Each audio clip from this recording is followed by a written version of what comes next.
आपका स्पेशल खजाना खुशी बाबा का स्पेशल खजाना है, इसलिए कभी भी खुशी नहीं छोड़ना। बाबा कहते शरीर चला जाए लेकिन सुना है ना? तो बाबा ने क्या कहा है, शरीर चले। सबसे ज्यादा व्यक्ति को भय किस चीज का? चारों ओर के सर्वश्रेष्ठ भाग्यवान, सर्वश्रेष्ठ खजानों के मालिक, सदा सेवा और स्तुति का पालन रखने वाले ज्ञानी आत्मा, सर्वशक्ति संपन्न आत्माएं, सदा बंधन मुक्त जीवन मुक्त आत्माओं को बाबा प्यार और नमस्ते। बाबा सारी मुरली का साथ सुना देता है, प्यार और नमस्ते। सारी बातें आ रही है क्या? बोला बाबा ने वरदान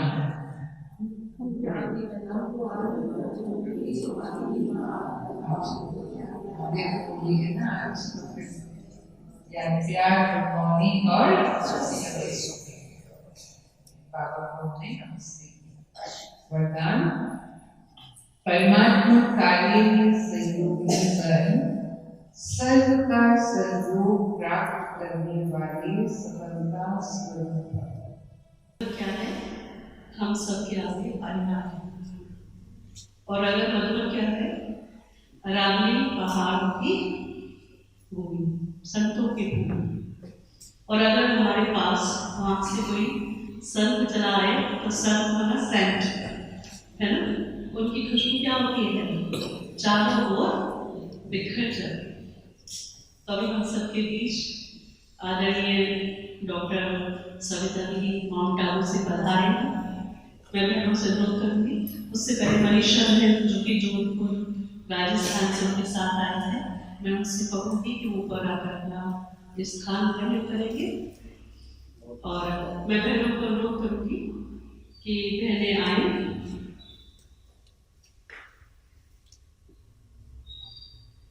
जब तक कि मैं आदरणीय दीदी का संक्षिप्त परिचय, जैसे कि सूरज को दीपक दिखाने के समान हमारी दीदी बहुत विशेष है।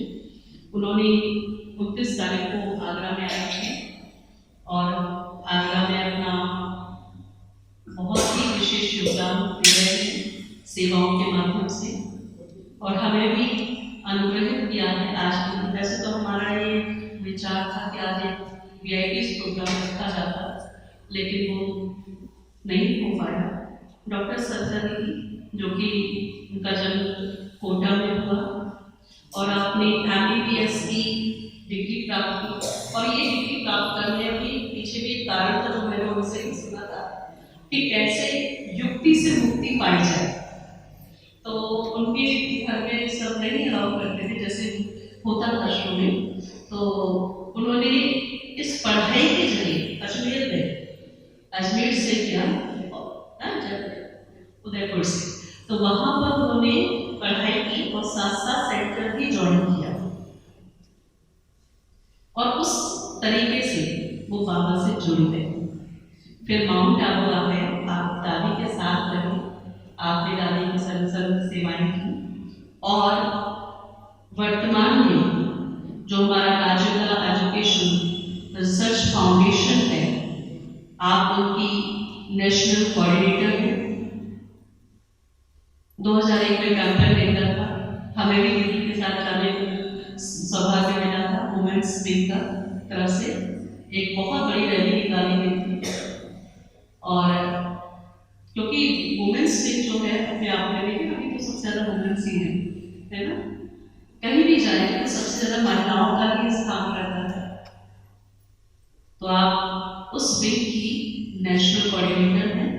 आपने नेशनल और इंटरनेशनल कई कॉन्फ्रेंस में भाग भी लिया है, और stress management, positive thinking, healthy and happy life, कई सारे कोर्सेज में भी आप कराते हैं माउंट में। और हम सभी जानते होंगे, वैसे बच्चों में जाते सब मिलते हैं, दीदी की क्लास रहती है ना, तो इसलिए मिलते हैं सब। और तो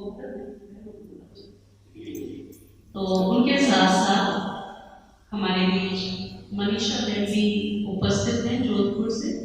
जोधपुर बाबाओं का गर्व रहा है और हमारे बीच बाबा के अनन्य बच्चे उपस्थित हुए हैं। अभी मैं बहनों से अनुरोध कर रही हूँ कि वो बहनों के स्वागत के लिए आएंगे।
ओम शांति।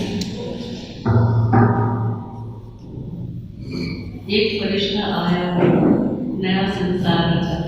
देखिए हमारे पास दो फरिश्ते आए, नई नई बातें बता रहे। बताइए क्या पुराने में ही नहीं है, लेकिन नया नया अनुभव करा। तो हमारे बीच में भाई जो कि मधुर वाणी नागराजम के हैं, तो वो अपने गीतों द्वारा उनका स्वागत करेंगे।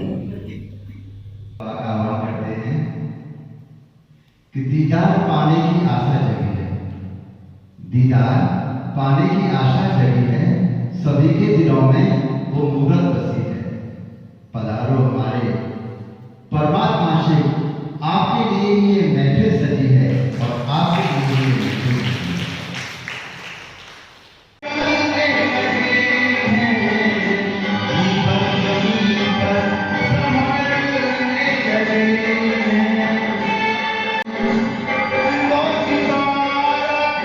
काफी समय से अस्वस्थ थोड़ा है, कमजोर हो गए हैं, देख रहे होंगे सब। लेकिन फिर भी कल अलीगढ़ से विशेष दीदी से मिलने के लिए आप पहुंचे हैं, तो उनका भी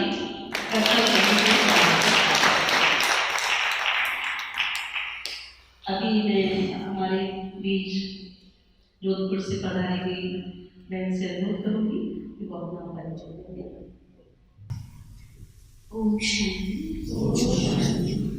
शरीर का नाम मनीषा बहन है और मैं बचपन से ही ज्ञान में चलती हूँ और राजस्थान के जोधपुर फुलोदी में मुझे सेवाएं देते हुए 17 साल हो रहे थे और सेंटर संभालने के निमित्त बाबा ने बनाया और महिला दिन के प्रोग्राम होते रहते हैं, तो मैं मीटिंग्स अटेंड भी करती हूँ।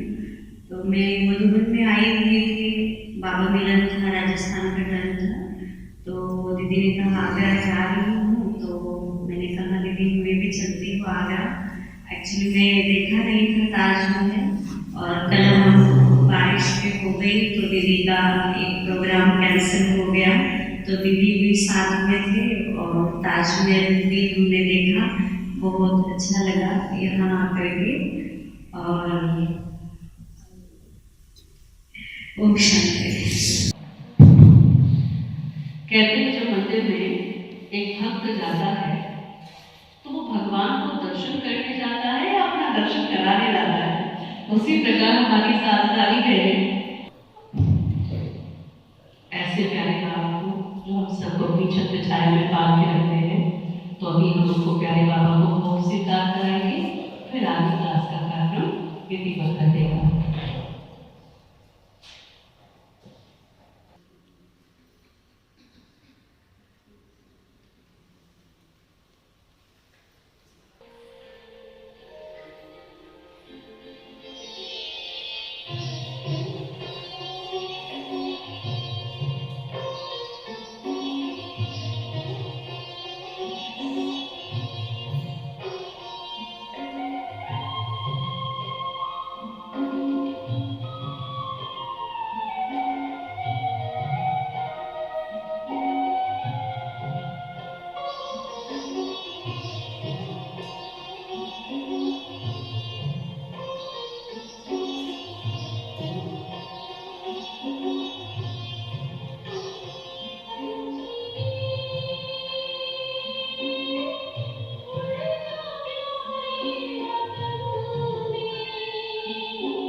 ओम शांति, ओम शांति, ओम शांति। हमारे बीच है डॉक्टर सविता मधुबन में और जगह जगह सेवाओं में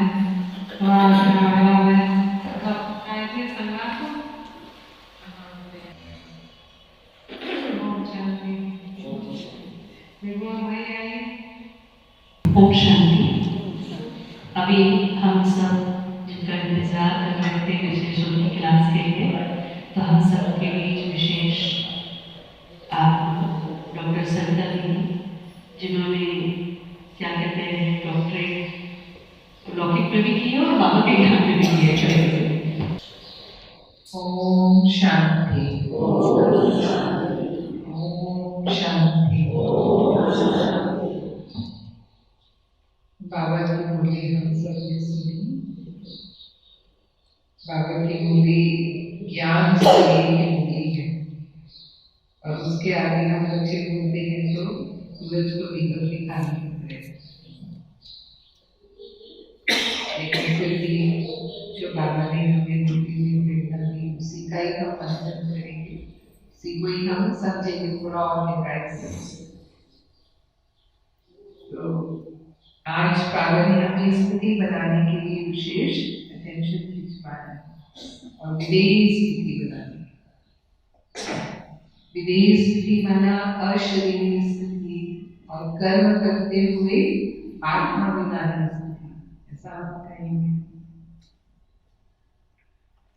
आत्माभिमानी स्थिति हमारा पहला पाठ है और अंतिम पाठ भी है। ऐसे ही बाबा कहते हैं आत्मा का पाठ कौन सा पाठ है, सबसे पहले कौन सा पढ़ते हैं और लास्ट तक में याद होता है। जो सरल पाठ है वो लास्ट तक हमें याद क्यों नहीं होता, क्योंकि हम भूल जाते हैं कि मैं आत्मा। हम जब योग में बैठते हैं, मुरली सुनते हैं तो कोशिश करते हैं कि मैं आत्मा, लेकिन जब कर्म में आते हैं, व्यवहार में आते हैं, तो हम सोल कॉन्शियस की बजाय कर्म कॉन्शियस हो जाते हैं, बॉडी कॉन्शियस भी हो जाते हैं। तो देह अभिमान से आने की निशानी क्या है? हम निरंतर सोल कॉन्शियस नहीं रह पाते। उसका कारण है 63 जन्मों से देह अभिमान के संस्कार। तो निशानी होती है देह अभिमान की कि हमें गुस्सा आता है, कोई भी बात पर गुस्सा करता है या हम नाराज हो जाते हैं किसी से, अशांत हो जाते हैं, दुखी हो जाते हैं, ये सब किसकी निशानियां हैं? जो आप आगे में कहा, स्थिति हमारी हलचल में आ जाती है। अगर हम सोल कॉन्शियस हैं तो आत्मा के गुण प्रकट होते हैं। जैसी स्मृति वैसी स्थिति बनती है। अगर दैहिक स्मृति है तो देह अभिमान विकार की चरण है, वो विकार जन्म लेना शुरू कर देते हैं। और अगर आत्मिक स्मृति है तो आत्मिक स्मृति से आत्मा के गुण हम भी महसूस करते हैं और जो हमारे संपर्क में आते हैं वो भी महसूस करते हैं। आत्मा के गुण है, आत्मा शांत स्वरूप है, आत्मा प्रेम स्वरूप है, आत्मा शक्ति स्वरूप है, सुख स्वरूप है, पवित्र स्वरूप है। तो वो प्यूरिटी का अनुभव, वो शांति का अनुभव, वो सुख का अनुभव हम भी अपनी स्थिति में करेंगे। और जो भी आत्माएं मेरे व्यवहार में है, कि हम तो इस दुनिया में रहते हैं, घर गृहस्थ में रहते हैं और जहाँ भी काम करते हैं, कई लोगों से हम व्यवहार में आते हैं, तो उनको भी हमारे को वाइब्रेशन फील होते हैं कि ये हमसे अलग है, यानी इनकी दृष्टि न्यारी है, इनके चेहरे पर एक प्यूरिटी है ना, प्यूरिटी की एक झलक होती है चेहरे पर। जो भी आत्मिक स्थिति में ज्यादा रहते हैं, उनकी रूहानियत की स्थिति उनके चेहरे से दिखाई देती है। एक ब्राह्मण आत्मा को आप देखेंगे और एक अज्ञानी आत्मा को आप देखेंगे, फर्क दिखता है नहीं दिखता? क्या कहेंगे? दिखता है, सबको दिखता है। तो क्यों फर्क है वो? क्योंकि हमारी स्मृति, जैसे मेरी स्मृति है वैसे ही मेरी स्थिति रिफ्लेक्ट होती है। तो वो वाइब्रेशंस उन आत्माओं को महसूस होते हैं कि ये इनकी दृष्टि न्यारी है। न्यारी माना वो समझ तो नहीं पाते, लेकिन क्योंकि हमारी आत्मिक दृष्टि है, शुद्ध दृष्टि वृत्ति है, शुभ भावना की वो दृष्टि वृत्ति है, तो हमसे उनको बात करके, वो अगर हमसे बात करते हैं तो उनको लगेगा मन शांत हो जाता है इनसे बात करके। इनसे बात करके हमारा मन हल्का हो जाता है, हमें अच्छा लगता है, वो हमारे संपर्क में आना चाहते हैं, ये अंदर आ जाता है। तो ये स्थिति हमें ज्यादा समय बनाए रखनी है, आत्मिक स्थिति। तो वो नेचुरल सेवा हुआ, इसको बाबा कहते हैं चेहरे और चलन के द्वारा जो सेवा करें। एक होता है कर्म के द्वारा कर रहे हैं, एक होता है हमारे गुणों के द्वारा, अपने स्वरूप के द्वारा। हम कुछ कह नहीं रहे किसी को, लेकिन हमारा जीवन, जो हमारा व्यवहार है, वो सेवा करता है, वो उन आत्माओं को प्रेरणा देता है। और अगर हमारी आत्मिक स्थिति है, आत्मिक गुण है, तो उनका प्रभाव हम पर नहीं पड़ेगा। अगर मैं देह अभिमान में हूँ तो उनका असर मेरे पर आएगा, उनके नेगेटिव वाइब्रेशन। क्योंकि तमोगुणी दुनिया में, तो तमोगुणी दुनिया में तो वाइब्रेशंस कौन से होंगे? वही होंगे। तो उनके वाइब्रेशंस का असर मुझ पर आएगा, तो मेरी स्थिति हलचल में आएगी, क्योंकि मैं उनके प्रभाव में आ गई। लेकिन अगर मेरी स्थिति पावरफुल है, यानी देह से न्यारी मेरी स्थिति है, तो मेरा प्रभाव उन पर पड़ेगा, उनका प्रभाव मेरे पर नहीं आएगा। कई बार कई घर में नहीं कंप्लेन करते हैं, क्या करेंगे जी, हम तो प्रवृत्ति में रहते हैं, तो दुनिया में अपना काम धंधा करना है, तो वो असर तो हमारे ऊपर हो ही जाता है। होना चाहिए नहीं होना चाहिए? नहीं होना चाहिए? होना चाहिए? नहीं होना चाहिए। हम विश्व परिवर्तक है, तो हम परिवर्तन करने वाले। मुझे याद है जब पहली बार अमेरिका में, विदेश भी मैं पहली बार गई थी, और विदेश की कल्चर को अच्छी तरह जानती है। विदेश की कल्चर तो बहुत ओपन कल्चर है। तो जहाँ मैं सेंटर पर थी, वॉशिंगटन, वहाँ की कैपिटल है वॉशिंगटन, तो वहाँ की बहन जो सेवा करती थी, उसने वहाँ का मेयर है, उनकी वो सेवा की हुई थी। और मेयर से अच्छी दोस्ती थी उनकी, जैसे सभी का संबंध होता है। तो उनके घर में मेयर का ही बर्थडे था, जन्मदिन था उनका, तो उन्होंने बहन को निमंत्रण दिया कि मेरा जन्मदिन है तो आपको आना है। और उसी समय में सेंटर पर गई हुई थी, तो उन्होंने मुझे बोला कि मेयर का निमंत्रण है और आप आए हुए हो, तो ये तो एक भाग्य की बात है कि आपको हम मेयर से मिलवाएंगे। और बाबा के घर से खास हेडक्वार्टर से कोई आया है तो एक अच्छा प्रभाव पड़ेगा उनके ऊपर, तो आपको भी हमारे साथ आना है। मैंने कहा ठीक है, वो तो बाबा की सेवा है।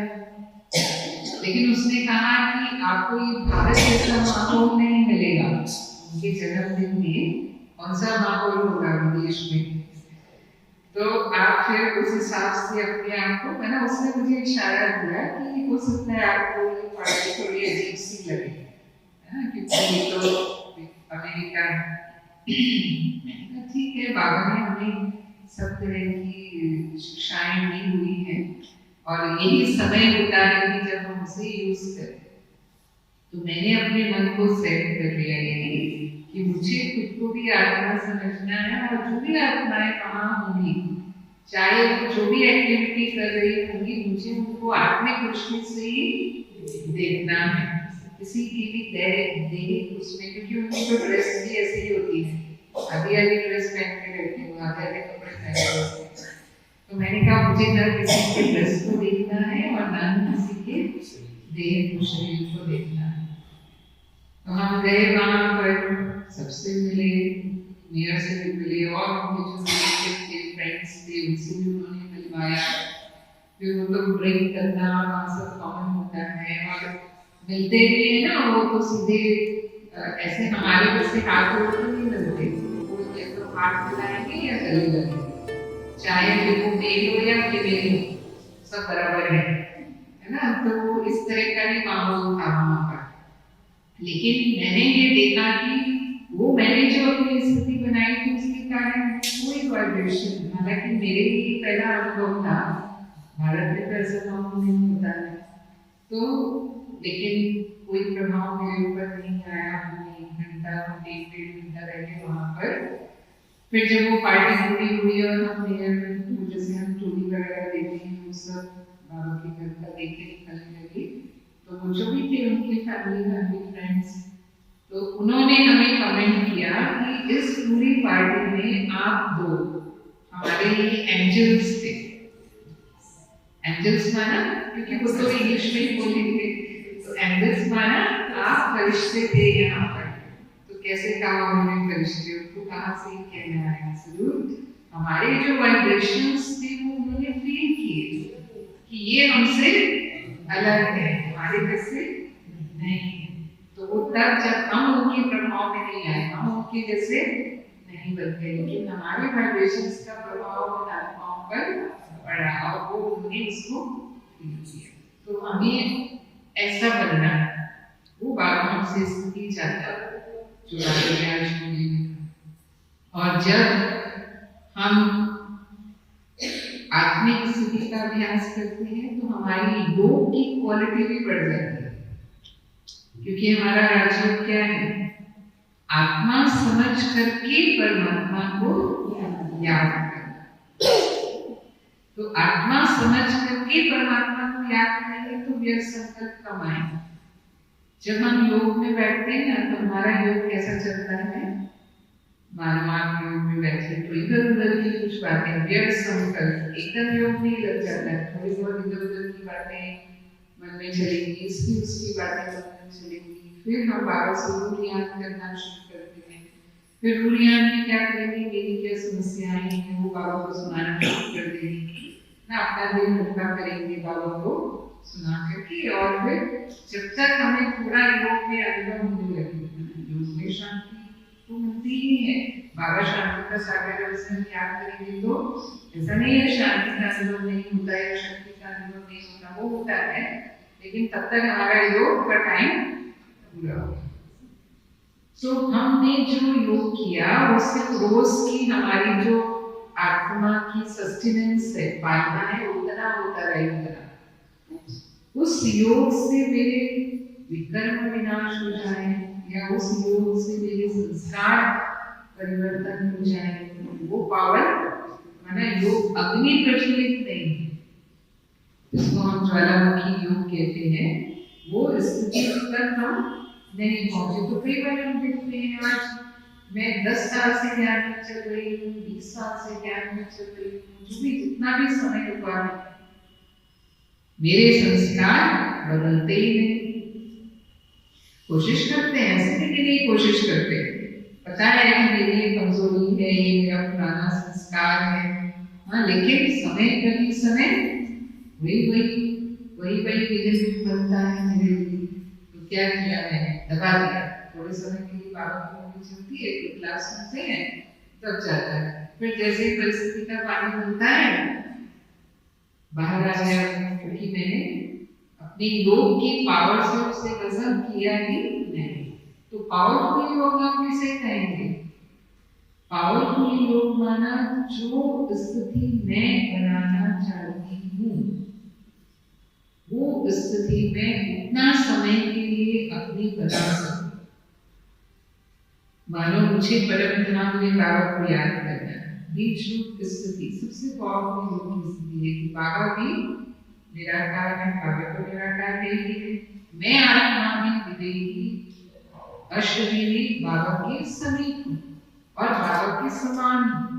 बाबा के समीप हूँ तो बाबा के समान हूँ और बाबा के साथ हूँ, तो वो साथ का अनुभव अगर मैं 5 मिनट, 10 मिनट, 15 मिनट एकाग्रता किसको कहेंगे? एकाग्रता यही है, मन एक के आगे स्थित हो जाए। बाबा एकाग्रता की परिभाषा यही बताते हैं, या उस शुद्ध संकल्प में ही मेरा मन टिक जाए, हिलेगा नहीं। हम कितना टिकते हैं? 1 मिनट मुश्किल से टिकेंगे, फिर नीचे आ जाएंगे। कोई ना कोई बात ऐसी होगी जो हमें खींचकर ले आई जाती। बाबा ने रस्सियों की बात की, अहीन रस्सियां हैं हमारी, बंधन है, तो वो बंधन आत्मा को भारी करते ना। आत्मा हल्की है तो उड़ती है, और अगर कोई ना कोई बंधन है तो वो आत्मा को खींचकर ले आता है, तो हम टिक नहीं पाते बाबा के पास। फिर वापस जाने की कोशिश करते हैं, फिर वही हाल होता है कि टिक नहीं पाए और फिर नीचे आ गए। तो हमारे योग की क्वालिटी क्या है? एकाग्रता वाला योग नहीं कर रहे। हम जो योग कर रहे हैं वो साधारण योग की क्वालिटी है, तो वो योग न होने के कारण जो परिवर्तन हमारे अंदर आना चाहिए, तीव्र पुरुषार्थ का जो अनुभव हमें होना चाहिए, वो नहीं हो पाता है। तो ब्राह्मण बनने के बाद भी फिर कई बार हम अपने पुरुषार्थ से असंतुष्ट रहते हैं, करते तो रहे हैं, अमृत वेला भी करते हैं, मुरली भी रोज सुनते हैं, फिर भी पता नहीं। अगर ये सवाल मन में आता है तो क्या कहेंगे? और आत्मिक स्थिति का अभ्यास जितना हमारा होगा, उतना कर्म हो जो भी हमारे सामने आते हैं, आते रहते हैं कर्म हो, तो चुप तो करने ही है, क्योंकि ये हिसाब किताब चुप तो करने का टाइम है। जैसे मार्च का महीना होता है, क्या होता है? क्लोजिंग टाइम होता है ना, ईयर क्लोजिंग होता है। तो संदर्भ क्या है? पूरे कल्प में संदर्भ कौन सा समय है? क्लोजिंग का टाइम है। तो सारे आगे क्या करने हैं, हमको खत्म करने हैं। तो बाबा ने कहा किसी भी रूप में आ सकते हैं, धन के रूप में आ सकते हैं, धन की खींचातान के रूप में आ सकते, संबंधों में आपस में जो हमारे मन मुटाव हो जाते हैं, या संबंधों में टकराव होता है, या जो भी संबंधों में हम अशांत होते हैं, परेशान होते हैं, सब हमारे हिसाब किताब है। लेकिन अगर मेरी आत्मिक स्थिति है, अशरीरी स्थिति का अभ्यास है, तो फिर ये हिसाब किताब के बंधन जो है सूली से काटा हो जाता है। मुझे याद है बाबा कई मुरलियों में कहते हैं, और बाबा खुद भी ड्रिल कराते हैं। तो बाबा ने आज की मुरली में भी जैसे कहा कि अशरीरी स्थिति का अभ्यास आपको पास्ट में ऑनर बनाने में मदद करेगा। अंतिम समय में हम अगर पास्ट में ऑनर हो पाएंगे तो केवल इस अभ्यास से ही हम हो पाएंगे। तो जब बड़ी दादी जी के दादी प्रकाश बनी उस समय बाबा ने एक बार कहा मुरली में कि हर घंटे में कुछ मिनट नहीं तो 1 मिनट भी सही शरीर से न्यारे होने का अभ्यास, विदेही स्थिति का अभ्यास करना है। अशरीरी स्थिति का अभ्यास इसे निरंतर बनाना है। माना कैसा बनाना है? कर्म करने के लिए मैं आत्मा इस शरीर में आई, मैंने कर्म किया कर्मेंद्रियों से, और जब कर्म पूरा हो गया तो मैं फिर से शरीर से न्याय हुई। जैसे मैंने शरीर का आधार लिया, बाबा ने एग्जाम्पल दिया कि जैसे मैं तन का आधार लेता हूँ, बाबा भी तो तन में आते हैं, तन का आधार लेते हैं, कर्म करते हैं और फिर शरीर से न्याय हो जाते हैं। तो ऐसे ही आप आत्माओं को शरीर के द्वारा कर्म करना है, देह में फंस नहीं जाना है। तो ये स्थिति है न्यारेपन की स्थिति। माना जब चाहिए देह का आधार लेकर कर्म किया तो अपने को अलग समझना है कि शरीर अलग है और मैं आत्मा अलग हूँ। नॉर्मली हम ये नहीं समझ पाते, तो शरीर ही समझ सकते हैं। तो मैं आत्मा अलग हूँ ऐसा समझ करके हमें चलना है। तो ये जो हम बात कर रहे थे कि जितना ये अभ्यास होगा वो हमारा सूली से कांटा कैसे अनुभव होगा। तो क्योंकि हम सोल कॉन्शियस है, अगर तन की भी बीमारी है तो बीमारी कॉन्शियस नहीं तो बीमारी के थॉट्स चलते रहते हैं, ये हो गया मेरे को अब क्या होगा, जैसे बाबा ने कहा सोचते हैं ना क्या होगा कैसे होगा। तो अगर बीमारी के विचार ज्यादा चलेंगे तो बीमारी बढ़ जाएगी, और अगर बीमारी होते हुए भी मेरा मन स्वस्थ है, माना मन पर उसका प्रभाव नहीं है, तो बीमारी हमें अनुभव ही नहीं होगी। तन का जो दर्द है वो दर्द ही नहीं लगेगा। देखने वाला भी कहेगा अच्छा आपकी तबीयत ठीक है, पर आपको मेरे से तो लगता नहीं है कि आप बीमार हो। कई बार ऐसे होता था जब हमारी दादियाँ हॉस्पिटल में एडमिट होते थे, क्योंकि हम दादी के साथ तो बहुत बार जाते रहते थे, तो डॉक्टर जो है वो जो दादी की देखभाल के लिए है उनको कहते थे आप पेशेंट हैं, क्योंकि दादियों के चेहरे से कभी फील नहीं होता था कि ये पेशेंट है, तो बताना पड़ता था कि ये पेशेंट है। माना वो पूछते थे कौन पेशेंट है, और जब उनको पूछते थे आप कैसे हैं तो कहते डॉक्टर मैं तो ठीक हूँ, आप कैसे हैं। उनको लगता था ये डॉक्टर पेशेंट है, डॉक्टर को कौन पूछता है आप कैसे हैं, ना डॉक्टर ही पूछता है पेशेंट को कि क्या हुआ। तो जो हमारी गुलजार दादी है, गुलजार दादी जब एक बार उनका ऑपरेशन हुआ था तो वो निमित्त बने। आज जो ग्लोबल हॉस्पिटल बना है वो नए भाई बहन नहीं जानते होंगे, जो आज की क्लास में तो बहुत सारे हैं ना जो 98 के बाद ज्ञान में आए हैं, हाथ उठाए तो 3 ही लोगों ने हाथ उठाया जो पहले ज्ञान में आए। हॉस्पिटल तो 91 में खुला, लेकिन कैसे खुला, यही सेवा की उन्होंने कि जब उनका ऑपरेशन हुआ तो जब डॉक्टर आते थे उनसे मिले, डॉक्टर अशोक मेहता निमित्त बने, तो वो डॉक्टर खुद पूछते, मैं कभी कंप्लेन नहीं करती थी कि मेरे को दर्द हो रहा है या ऑपरेशन की ये तकलीफ है वो तकलीफ है।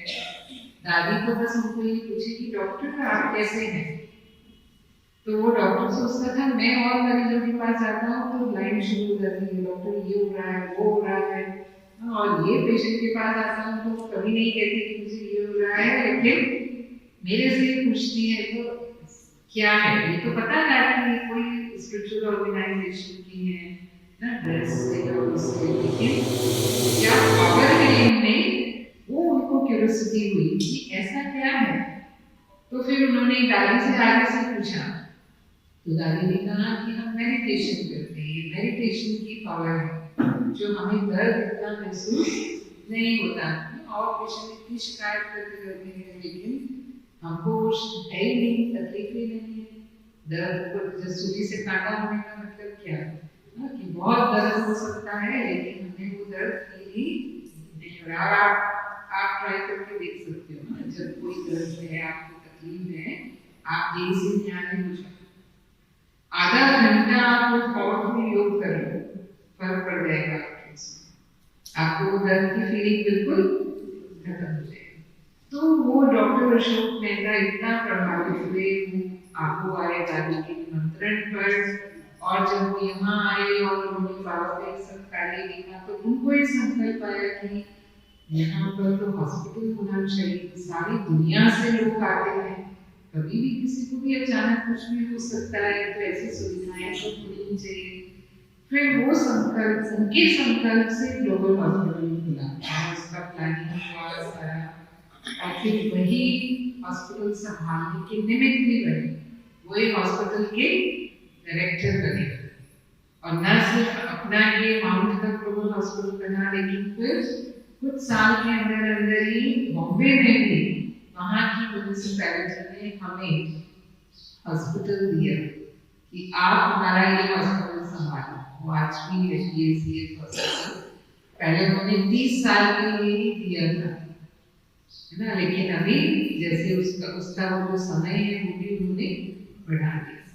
तो मेरे कहने का भाव ये है कि हमारी स्थिति कैसे सेवा करती है, अगर हम उसे सुनने से मतलब नहीं के बराबर उसे हम अनुभव करते, तो बाबा हमारे हिसाब किताब इतना सहज में करा देते हैं, जन्मों जन्मों के 63 जन्मों के हिसाब किताब है, कोई इस जन्म की नहीं।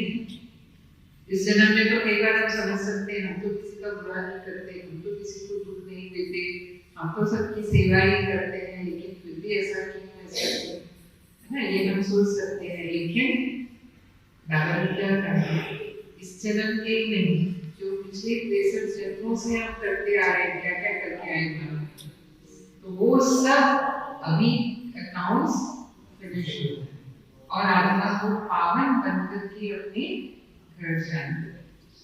बाबा ने कितनी प्रैक्टिस की हम सब जानते हैं। पहले शुरू में जब आत्मा का ज्ञान मिला तो बाबा लिख करके भी आत्मा सारे संबंधियों को नाम से, ये भी आत्मा है, ये भी आत्मा है, बाबा ने पूरी अपनी वृत्ति को बदला तो जो लौकिक संबंधी थे उनके भी भाव बाबा के प्रति बदल गए। वो बाबा को उस संबंध से नहीं देखते थे जो पुराना संबंध था, क्योंकि बाबा ने बदला तो फिर उनका भी बाबा के प्रति बदल गए।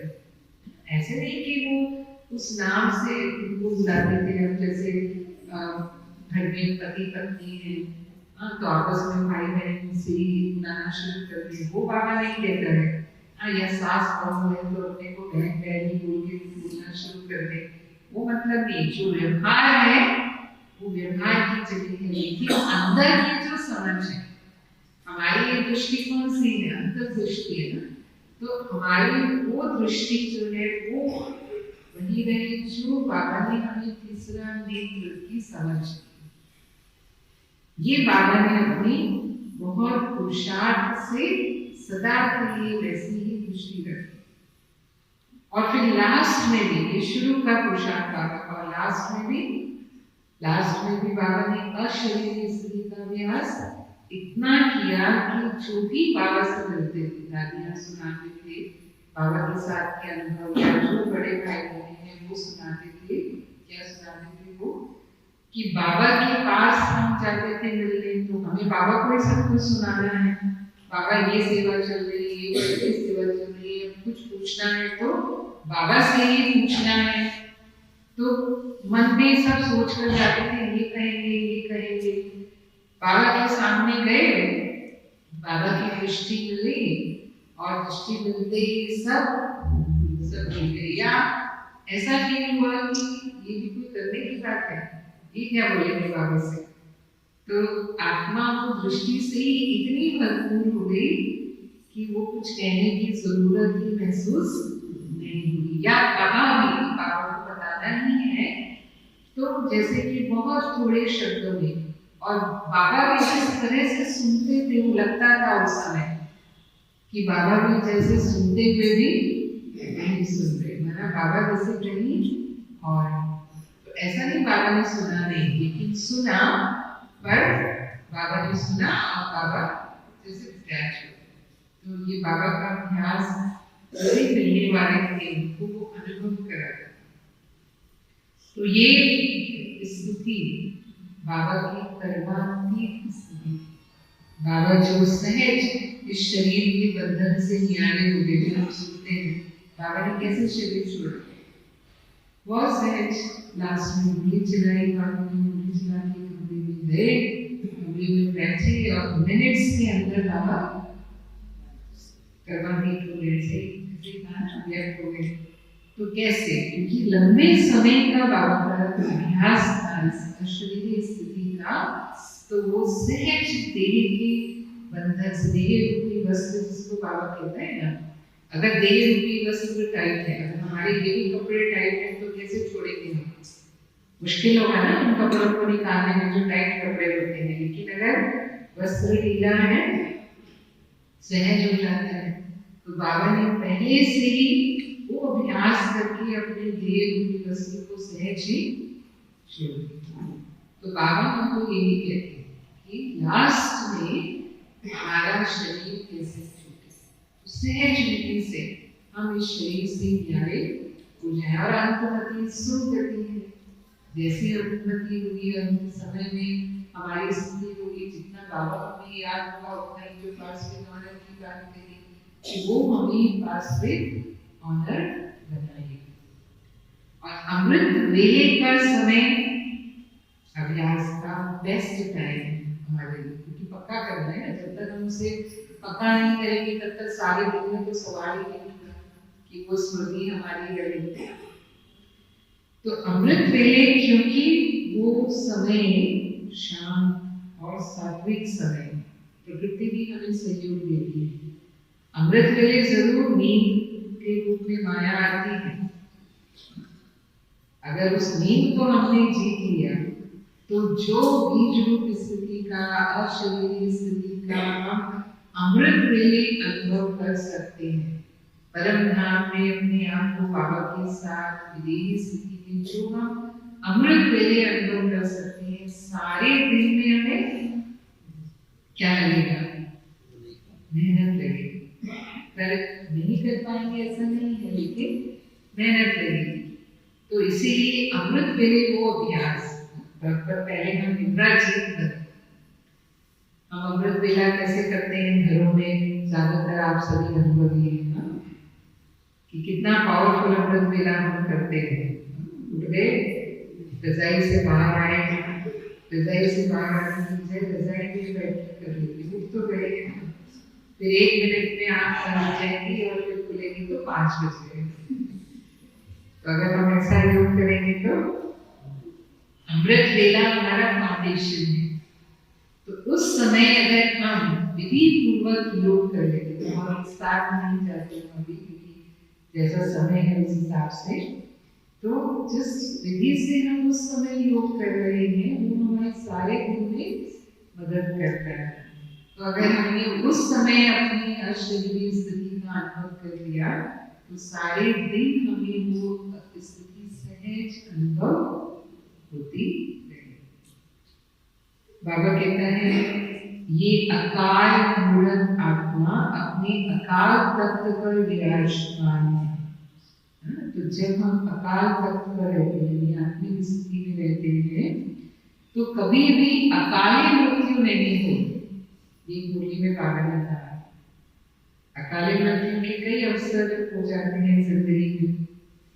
तो अगर वो अभ्यास है तो वो हम अकाली मृत्यु से नहीं मरे, सहज मृत्यु, मतलब जो नेचुरल डेथ जिसको कहते हैं वो नेचुरल डेथ हो। और शरीर को हमें ऐसे ही समझना है कि शरीर में हम मेहमान हैं। जैसे मेहमान का किसी से लगाव नहीं होता है, पता है ना कितना भी अच्छा है, लेकिन फिर भी यहाँ से तो जाना है। तो इस देह में मैं मेहमान हूँ, मैं आत्मा आई हूँ। अब हम तो बाबा के अनुसार परम धाम से शरीर में अवतरित होते हैं। सेवा, बाबा ने शरीर मुझे सेवा दिया है, ये मेरा नहीं है।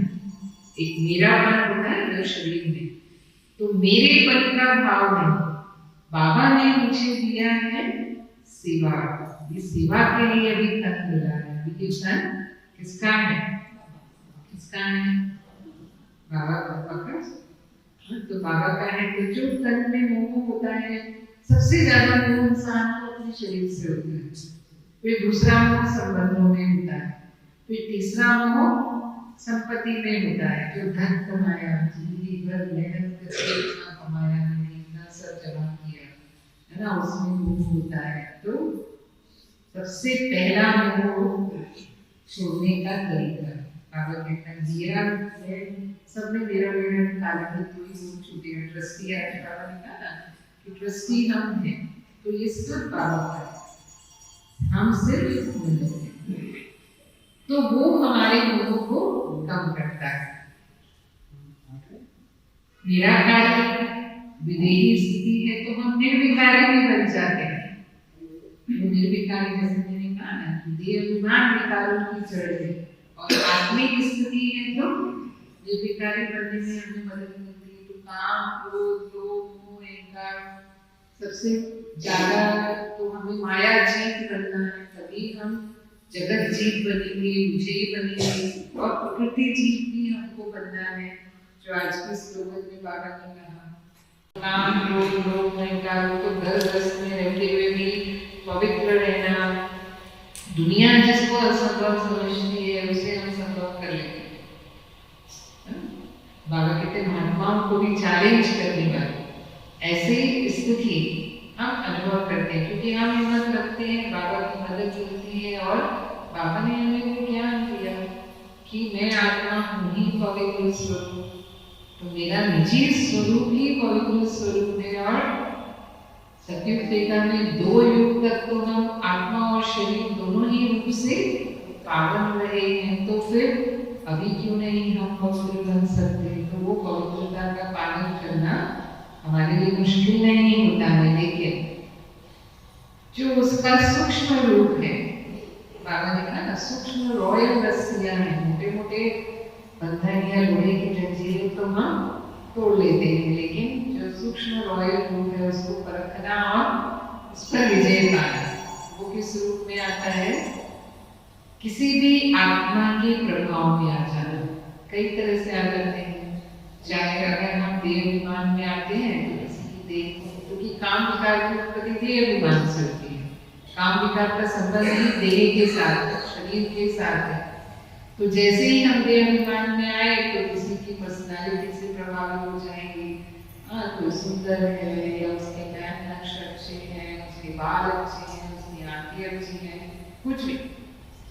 आजकल लोग कपड़े भी ऐसे पहनते हैं जानबूझ के दूसरों का ध्यान मेरे ऊपर जाए, ऐसे ऐसे कपड़े अपने आप को अट्रैक्टिव बनाते हैं कि कैसे लोग मुझे देखें। दोनों ही तरह से, केवल लेडीज की बात नहीं है, जेंट्स भी कुछ हद तक है ना, कि हम कैसे आकर्षक दिखें। तो उस तरह से दुनिया में, आजकल की दुनिया में लोग इस तरह से चलते हैं, तो हम देह अभिमान में होंगे तो हमारी देह पर दृष्टि जाएगी ही जाएगी। और जब देह पे दृष्टि गई तो बाबा कहता है ये क्या है? देह को देखना माना सांप को टच करना है, और सांप को आपने टच किया तो क्या होने वाला है?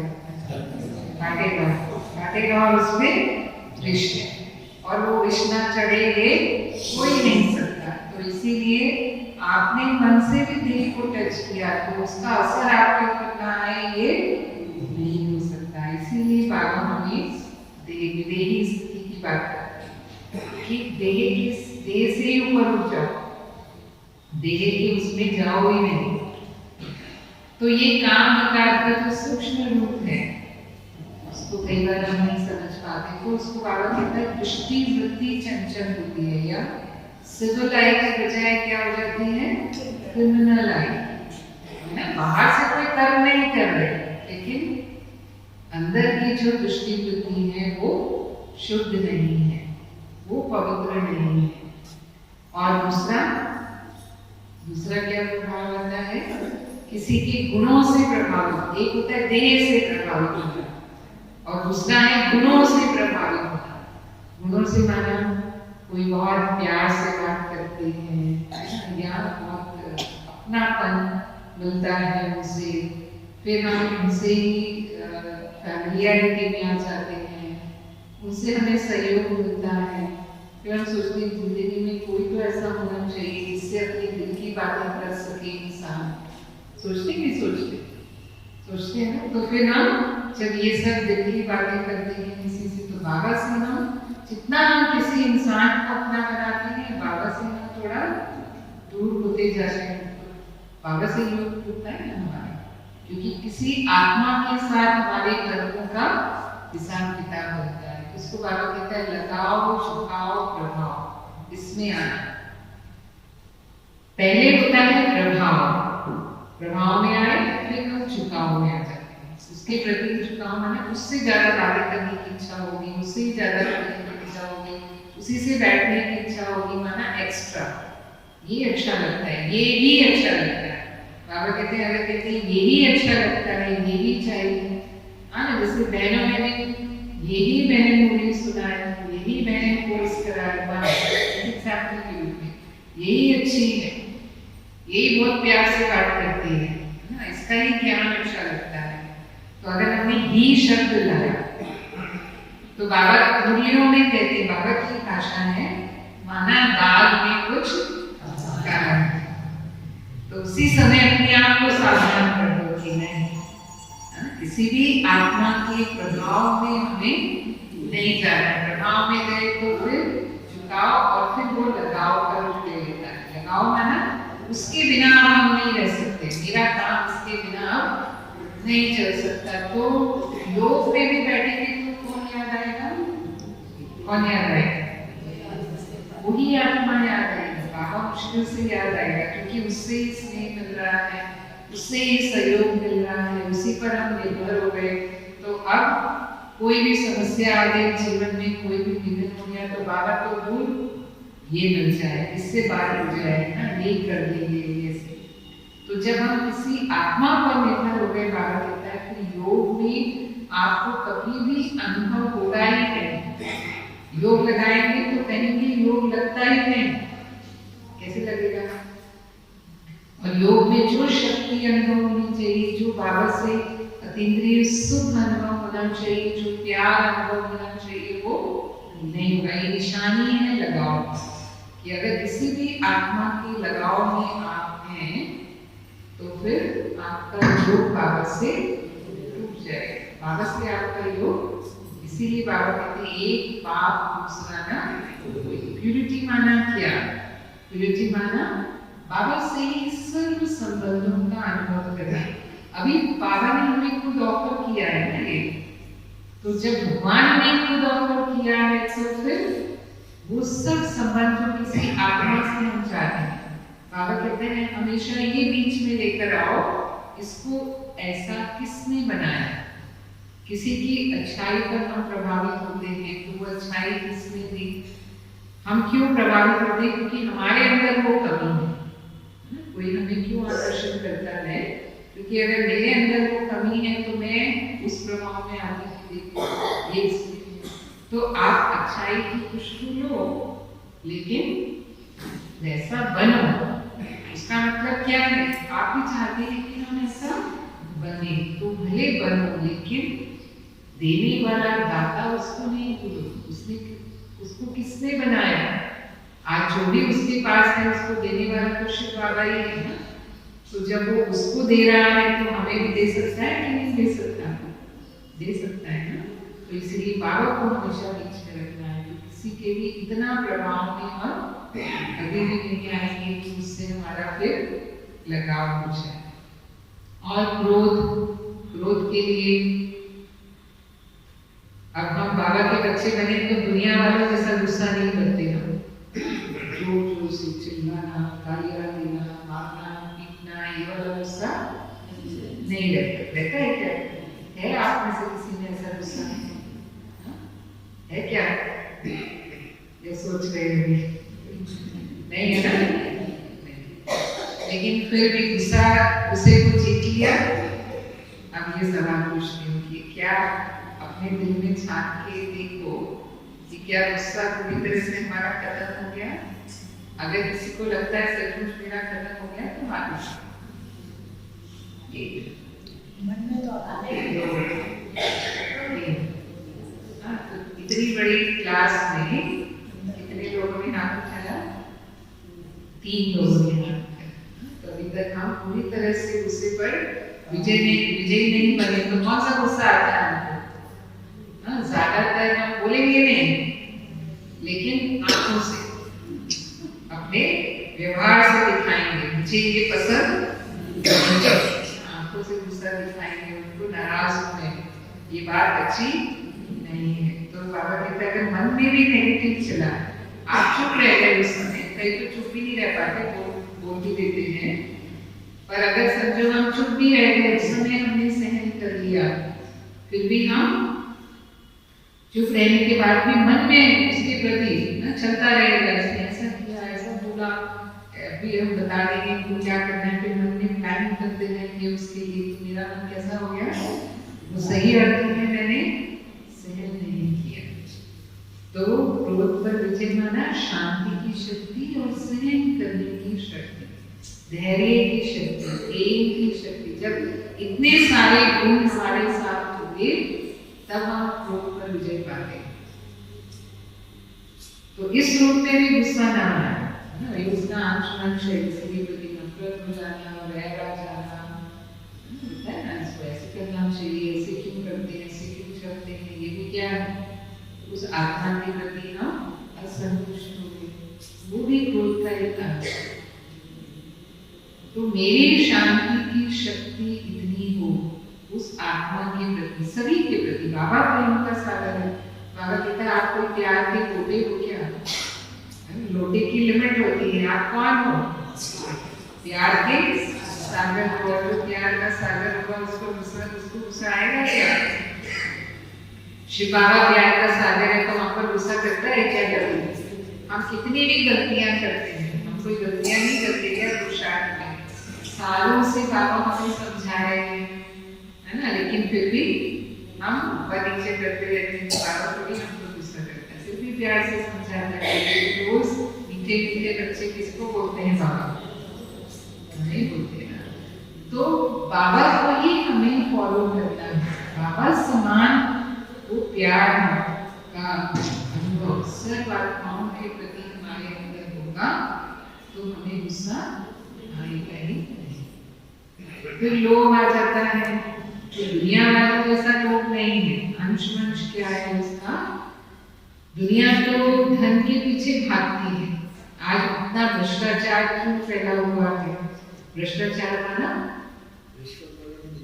हाँ, धन का लालच है ना इंसान को कि मैं कम समय में क्या बन जाऊं, करोड़पति बन जाऊं, या जो भी उनको धन संपत्ति जमा करनी है इतना मेरे पास हो जाए, भाग रहे हैं उसके पीछे, जो भी गलत काम करते हैं वो सब कर रहे हैं। अब हम ऐसे नहीं है। ब्राह्मण बनने के बाद हम है ऐसा, हमें पता है कि ये विनाशी धन है, लेकिन हम तो अविनाशी कमाई कर रहे हैं। आज बाबा ने मुझे में कहा ना, कौन सा धन हमें मिला है? कौन सा धन मिला है? ज्ञान धन मिला है, गुणों का धन मिला है, शक्तियों का धन मिला है, और संकल्प, हमारे जो शुद्ध संकल्प है वो भी हमारे लिए धन है।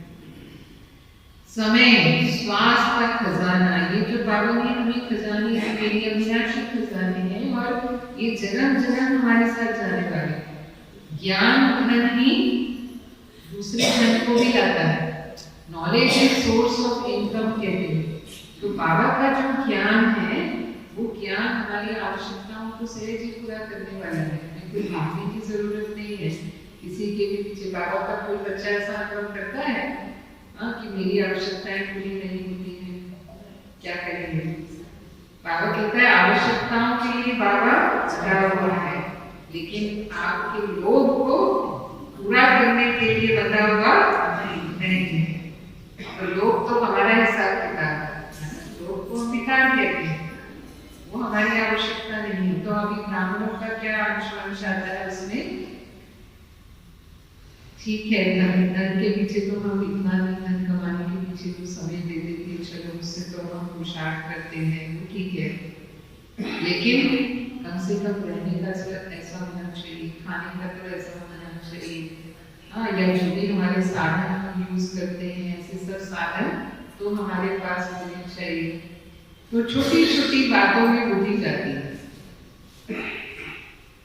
खाने के पीछे, क्योंकि ब्राह्मणों में खाने का होता है ना, और मानो अगर मेरी तबीयत के अनुसार मुझे कई चीजों की परहेज करनी है, करते हैं ना हम परहेज, कि नहीं करते हैं, लेकिन खाने का लालच है तो परहेज नहीं कर पाते हैं। मीठा नहीं खाना है फिर भी मीठा खा लेते हैं, ज्यादा नमक नहीं खाना, तला हुआ नहीं खाना, फिर भी हम खा लेते हैं, है ना। और तो कहते हैं बाबा का भोग है ना, बाबा का भोग खाने से कुछ नहीं होगा। तो बाबा ने थोड़ी बोला पूरी कचौड़ी खाओ, बाबा ने बोला क्या बोला समोसा खाओ। अगर आपको भोग खाना है तो थोड़ा सा भी भोग की तरह खा सकते हैं हम। तो अगर इस तरह से हम, हालांकि ये छोटी छोटी चीजें हैं, लेकिन ये सब भी क्या है, बाबा कहता है प्रकृति का पेपर है, और लास्ट में जो हमारी कमजोरी है ना, वही पेपर होने वाला है, वही नहीं मिलेगा। और अगर उस समय में मेरी अवस्था हलचल में आ गई तो मैं पास या फेल। मेरे को पापड़ खाने की आदत है, खाने के बाद रोज हम खाने के बाद पापड़ खाते हैं। और जब ऐसा समय आएगा, ऐसे इतना बीमार होते हैं, तो ये सब खाने के लिए डॉक्टर मना कर देते हैं, और आपको पापड़ ही नहीं मिला और उसी समय, मैं तो एक एग्जाम्पल दे रही हूँ कि ये स्थिति हो सकती है। चाय पीने की आदत है लेकिन चाय ही नहीं मिल रही, या डॉक्टर चाय ही पीने दे रहा हूँ, ऐसा होता है ना कि बहुत स्ट्रिक्टली मना कर देते हैं रिश्तेदारों को कि बिल्कुल नहीं देना है इसको, इसके लिए बहुत नुकसान करने वाला है। और अगर मेरा संस्कार, मेरी आदत है तो उससे मैं फेल हो सकती हूँ। तो ये अभी से ही हमें चेकिंग चाहिए कि कोई भी बात का मेरा संस्कार, छोटी छोटी चीजों का भी, खाने पीने का, कपड़ों का, जो भी मेरे पास मोबाइल है या घड़ी है या चश्मा है, कुछ भी रोज की यूज की चीजें हैं, लेकिन उनमें भी किसी किसी की बुद्धि जाती रहती है। तो उसको बाबा का मोह और मोह एक ही सिक्के के दो पहलू हैं। मोह माना मेरापन इतना ज्यादा है कि अगर वो चीज जरा भी उसको नुकसान हो गया या वो गुम हो गई या चोरी हो गई, तो मेरी अवस्था इतनी खराब हो जाती है कि बस। तो ये चेक कर सकते हैं, मानो कोई भी आपकी ऐसी चीज है जो आपको बहुत प्यारी है और वही किसी ने चुरा दी, अब मेरी हालत कैसी है, तो इसका मतलब मेरा उस चीज में क्या था, मेरी बुद्धि डिस्टर्ब हो रही है। बाबा ने क्या कहा, जो हुआ सो अरे चोरी हो गई, अच्छा हो गया क्या चोरी हुई, तो क्या कहेंगे, क्या कहेंगे। अगर नॉलेज फुल है, अगर हम त्रिकालदर्शी हैं, तीनों कालों के राज को जानते हैं, तो वो चोरी भी मुझे डिस्टर्ब नहीं करेगी। मेरा अनुभव है, एक बार मैं सफर कर रही थी ट्रेन में और निकलते निकलते पकड़ा लेते हैं कोई, तो उन्होंने मुझे पकड़ाया और मैंने पर्स नहीं रख लिया उसको। उस समय और कोई ऑप्शन ही नहीं था, पर्स नहीं रख लिया। वो ट्रेन में हालांकि एसी कोच था, उसमें भी वो जो रखा था लिफाफा, किसी ने ऊपर से सिर्फ लिफाफा निकाल लिया, पर्स तो छोड़ दिया, वो लिफाफा निकाल लिया। और मैं वहाँ जब पहुंची तो था ही नहीं, और वो अच्छा खासा अमाउंट था। तो फिर मैंने अपने आप को यही समझाया कि वो तो था बाबा का, बाबा का था और मेरा तो था नहीं, तो मैं क्यों सोचूं उसके बारे में। बाबा जाने जिस आत्मा को जरूरत होगी मिले, उसको ज्यादा जरूरत होगी। तो मैं इस संकल्प हो गई, मैंने बाबा को कहा बाबा आपका था अच्छा जो भी है। और उसके एक हफ्ते के बाद ही, मतलब बाबा कैसे उसको कंपनसेट कराता है, मतलब एक अनुभव सुना रहा हूँ, क्योंकि मैंने अपनी स्थिति पर उसका असर नहीं आने दिया। एक हफ्ते के बाद ही कोई आया और उससे डबल अमाउंट देकर के वो चला गया, माना जिससे कोई उम्मीद नहीं, कभी आप सोचोगे नहीं ऐसा। तो इसका मतलब बाबा ने ये भी दिखा दिया कि अगर गया तो आ भी सकता है, तो हम क्यों सोचे, अगर एक गया और डबल आया तो हमारा नुकसान एक है उसमें। तो इसीलिए हर बात में जो बाबा की श्रीमत प्रमाण हम समझकर चलते हैं, तो बाबा कभी भी हमें वो अनुभव नहीं होने देता। तो लोभ और मोह, समझ लिया, मोह की रस्सियां जो हमारी जंजीरें हैं वो टूट चुकी हैं, लेकिन जो रिफाइंड रस्सियां होती हैं हमारी, जो ये धन संपत्ति वाली मैंने बताया, इसी में ही थोड़ी ज्यादा होती है। माताओं के लिए बाबा कहते हैं बेटे बेटियों में वो नहीं होता, लेकिन पोते पोतरे पोतरियां मुंह से ब्याज ज्यादा प्यारा लगता है, तो उनमें थोड़ी थोड़ी ज्यादा जाती है। लेकिन वो बच्चे भी किसके हैं? किसके हैं? बाबा के हैं। तो हमेशा उनकी पालना करो, उनको प्यार करो जरूर, उनको संस्कार दो, लेकिन मेरा समझ करके नहीं। किसके हैं? बाबा के। बाबा ने मुझे इनकी सेवा के लिए रखा। तो जितना हम बाबा बाबा बाबा करते रहेंगे या तेरा तेरा कहते रहेंगे, तो बाबा कहते तेरा तेरा कहते हुए उल्टी कला वाले मुझे। और लास्ट में बाबा कहता है अहंकार। अहंकार को बाबा डबल अंडरलाइन करते हैं। निरहंकार अलग से भी है, और निर्विकारी में भी अहंकार आता है। तो अहंकार माना मैंपन, कहाँ भी मैंपन है। तो मैंपन जो है वो हमें झुकने नहीं देता है किसी भी बात को। नम्रता, जैसे हमने बाबा को देखा, बाबा ने सदा क्वालिटी होते हुए भी अपने आप को सेवादारी समझा। क्या कहते थे ब्रह्मा बाबा? मैं बच्चों का मोस्ट ओबीडिएंट सर्वेंट। क्या सेवक काम करते हैं। हालांकि भगवान का इतनी बड़ी अथॉरिटी चाहे तो अभिमान कर सकते थे ना, लेकिन बाबा ने कभी अभिमान किया? बाबा ने सब सेवाएं की। बाबा ने बच्चों के साथ अनाज भी साफ किया, बच्चों के साथ सब्जी भी काटी, बच्चों के साथ गोबर के गोले भी बनाए, और उसमें भी अपनी स्थिति को बहुत श्रेष्ठ रखा। भले साधारण काम कर रहे हैं, लेकिन बाबा की स्थिति कितनी ऊंची होती थी।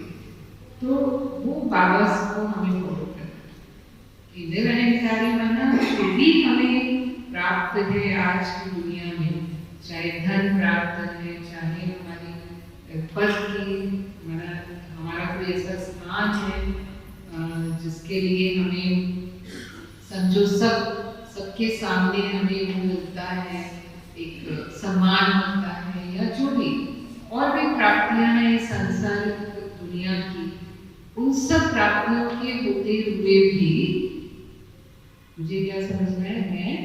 मैं कर्म कराने वाला कौन है? बाबा।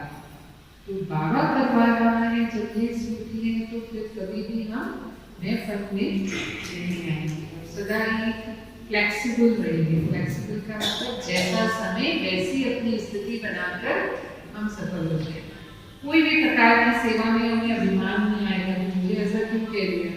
अभिमान की निशानी है मान की फीलिंग। अगर कहाँ भी मुझे अभिमान है तो किसी भी छोटी सी बात में मैं सुन नहीं सकती। जरा सी बात किसी ने कही और बस जो देखो मेरा हाल, तो क्या कहेंगे? और इतनी फीलिंग की 1 दिन 2 दिन 4 दिन नहीं, कितने दिन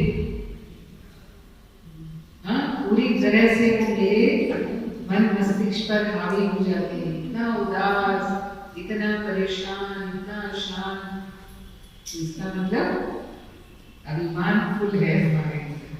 तो बाबा यही कहता है कि देह अभिमानी स्थिति माना देह अभिमान और देह अभिमानी की बात हो, तो पूरी तरह से हम फ्लेक्सिबल होते हैं। जैसा समय वैसा अपने आप को मोल्ड करके हम सफल हो जाते हैं। तो रियल मोल्ड माना जिसमें मोल्ड होने की पावर है। तो ये आज की मुरली पर जो मेरा विचार चला, बाबा ने हमें आज बहुत अपनी जो महीन स्थिति है, जो हमारी लास्ट की स्थिति होनी चाहिए, उस स्थिति को बनाने के लिए बाबा ने हमें मुरली में कहा है। तो ऐसी स्थिति हम अपनी बनाएं। हमारा लक्ष्य है पाप समान बनना और पास भी होना। कोई कहेगा कि मुझे पास नहीं होना है? कहेगा कोई? हम सब बाबा के बर्थडे स्टूडेंट में पास विद ऑनर ही ऐसी स्थिति हम बनाएं। ओम शांति।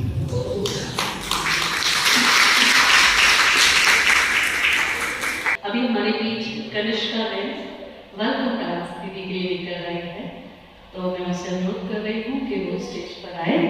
हमारी कनिष्का और बाबा ने कहा सब कौन है? ब्राह्मण है, रिचेस्ट इन द वर्ल्ड।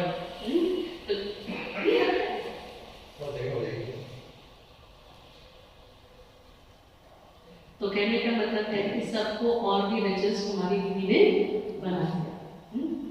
अभी क्योंकि वो बहन थोड़ा जाम में फंस गई तो मैं वेट हो गई, तो क्या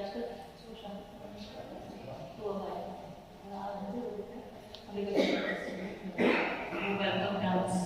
अभी हमारे बीच कनिष्का ने वेलकम डांस दीदी के लिए लेकर आई है, तो मैं उससे अनुरोध कर रही हूँ कि वो स्टेज पर आए। हमारी कनिष्का अभी कोई जाएंगे, बस ये लास्ट ही प्रोग्राम है, भोग लेकर जाएंगे।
ओम शांति। अभी हमारे बीच कुमारी कनिष्का ने बहुत सुंदर स्वागत नृत्य किया। आप भी बाबा के ज्ञान के संपर्क संबंध में हैं और सेंट एंड्रूज में पढ़ते हैं, तो कल ही उसको बोला ब्रह्मन साहब और देखो बाबा का बच्चों ने हमें शायद रेडी रहते हैं और तैयार हो गए क्योंकि बच्चों के पेपर चल रहे हैं। धन्यवाद। अभी प्रसाद लगेगा, हम दीदी के हाथों से बटवाएंगे।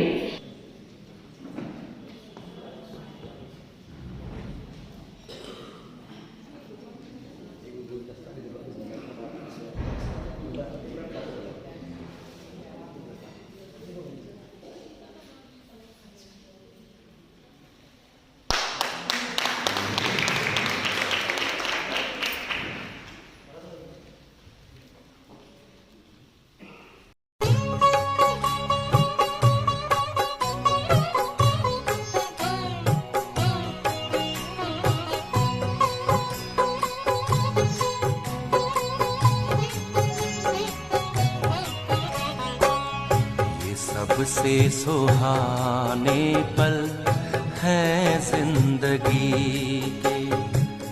मिलन सिंधु में जब समाए हुए हैं, समाए हुए हैं।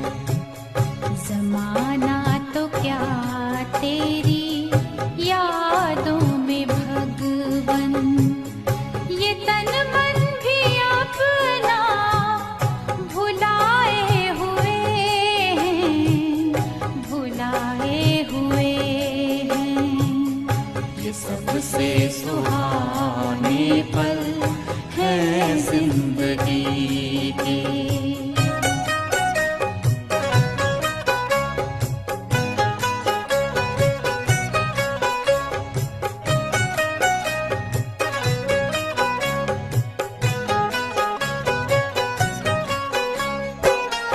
गगन झुक गया, वक्त भी ठहरा ठहरा, ज़मीं भी ये जैसी जमीं रह गई है। रूहानी समा देखते देखते ये आँखें खुली की खुली रह गई हैं। दृष्टि से सृष्टि बदल कर हमारी, सितारों से दामन सजाए हुए हैं, सजाए हुए हैं। ये सबसे सुहाने पल हैं जिंदगी के।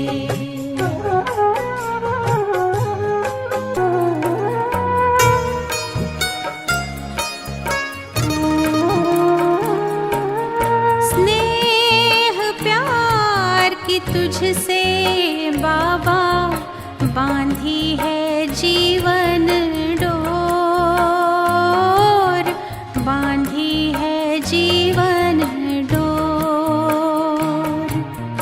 दिल मेरा लगा ही रहता हर पल तेरी ओर, हर पल तेरी ओर। स्नेह प्यार की तुझसे बाबा बांधी है जीवन डोर, बांधी है जीवन डोर।